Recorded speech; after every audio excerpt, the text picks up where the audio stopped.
Halo guys, balik lagi dengan gue Jonathan. Dan kali ini gue bakal review keyboard dari Rexus, yaitu Daxa M71 Classic.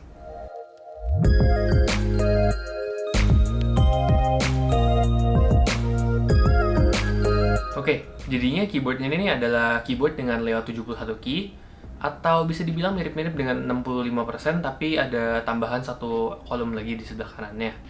Terus keyboard ini juga memiliki dua varian, ada yang klasik dan juga ada yang pro. Untuk yang klasik dan pro, bedanya itu di switch-nya. Yang klasik menggunakan Otemu dan yang pro menggunakan Gateron. Dan yang klasik itu nggak ada wireless, dan yang pro itu ada wireless-nya. Pertama, kita bakal mulai dari build-nya dulu.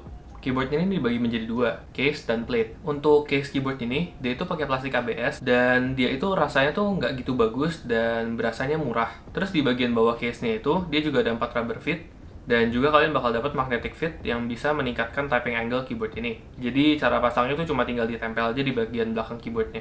Ini sebenarnya keren sih, tapi kalau misalnya kalian suka pakai keyboard ini buat jalan-jalan, agak risky aja, takutnya bisa hilang gitu fitnya, soalnya kan dia magnetik dan nggak difiksasi.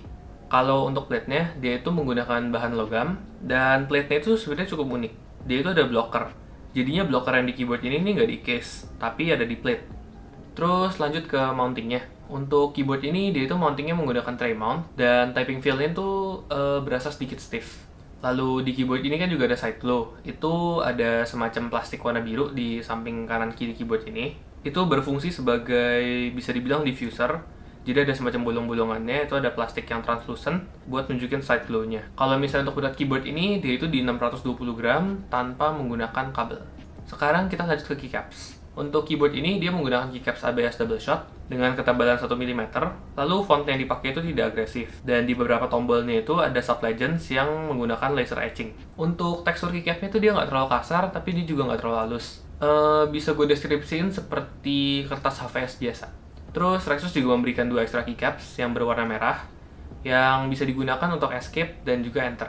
Dan untuk printing keycaps ekstranya ini menggunakan laser ablation. Sayangnya, keycap di keyboard ini nih stemnya itu ketat banget. Jadi kalau misalnya kalian lagi cabut keycapnya, switch-nya itu ada kemungkinan besar bakal kecabut juga. Nah, terus kalau misalnya mau mengganti keycap, bisa dibilang gampang banget. Soalnya layout yang digunakan keyboard ini nih nggak menggunakan key yang ukurannya aneh. Jadi kalian menggunakan 104 key set aja udah bisa, seperti Taihao atau PBT yang 100 ribuan atau nggak nyampe 100 ribuan itu juga bisa. Tapi keep in mind untuk page up, page down, dan juga pause break itu untuk row-nya itu sedikit berbeda dari yang biasanya. Jadi kalau misalnya kalian nggak ada yang sesuai, masih bisa dipakai, tapi ntar agak nonjol dikit aja. Sekarang kita ke switch. Di unit gue pakai switch Otemu Red, dan ini ya Otemu biasa aja. Seperti Otemu lainnya, karakteristiknya itu inkonsisten, tapi uniknya di gue punya unit ini, switch-nya tuh smooth banget. Dia nih Otemu yang paling smooth yang gue pernah cobain. Mungkin housingnya sedikit berbeda, gue udah compare, warnanya agak beda dikit juga. Kalau untuk karakteristik Otemu Red sendiri, dia itu linear dan memiliki actuation weight di 45 gram. Terus switch di keyboard ini juga hot swap, jadi kalau misalnya kalian mau ganti switch, nggak usah solder di solder, cuma tinggal cabut terus pasang aja. Untuk hot swap socketnya sendiri, dia itu universal, tapi berbeda dengan hot swap socket lainnya, seperti Kail, Gateron, atau misalnya Milmax. Jadi hot swap socket di keyboard ini nih semacam ada jepitan gitu doang buat ngejepit pin switch-nya. Dan ini ngebikin dia bisa menerima switch apapun yang memiliki style MX seperti Gateron, Kail, Cherry, atau misalnya Otemu juga bisa. Terus di PCB keyboard ini, dia itu juga support 5 pin switch, jadi kalian nggak usah motong kaki plastik di switch kalian. Kalau untuk stabilizer bisa dibilang bagus. Dia itu hampir nggak ada rattle, dan udah preloop dari factory. Untuk stabilizernya dia menggunakan plate mount stabilizer, tapi dia nggak support untuk PCB mount atau untuk screw in. Kalau misalnya untuk ngebongkar keyboard ini bisa dibilang mudah banget.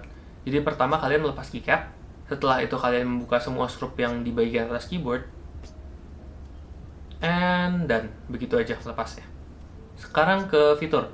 Fitur di keyboard ini nih ada hot swap, side glow, RGB, dan kalau misalnya yang pro itu ada wireless Bluetooth 5.0. Kalau untuk klasik yang gue pegang sekarang ini, dia itu hanya menggunakan USB connection, menggunakan USB Type-C. Dan sekarang ke RGB-nya. Dia tuh RGB-nya tuh per key, dan dia memiliki mode yang cukup banyak.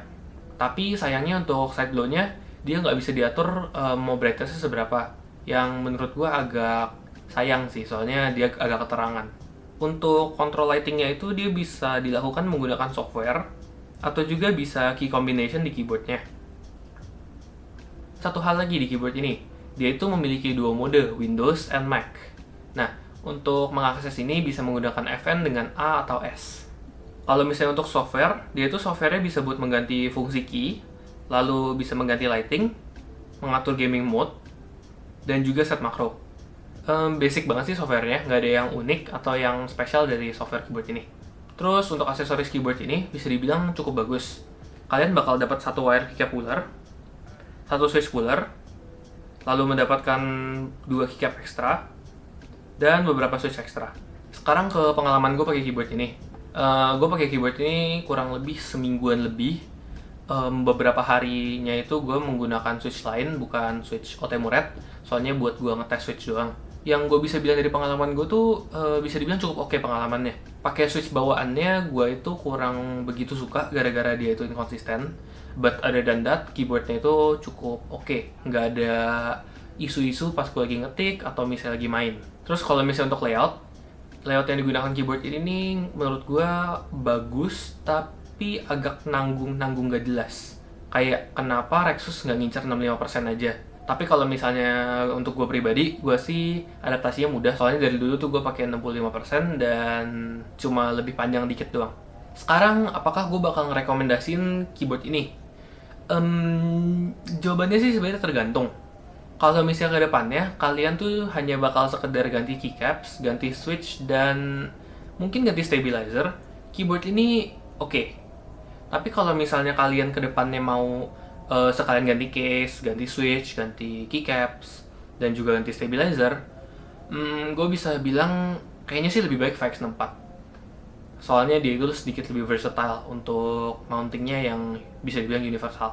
But other than that, kalau misalnya kalian cuma nyari solid platform buat di otak-atik atau obrak-abrik gitu, ya silakan. Ini keyboard cukup oke sih, nggak begitu fatal mistakes-nya.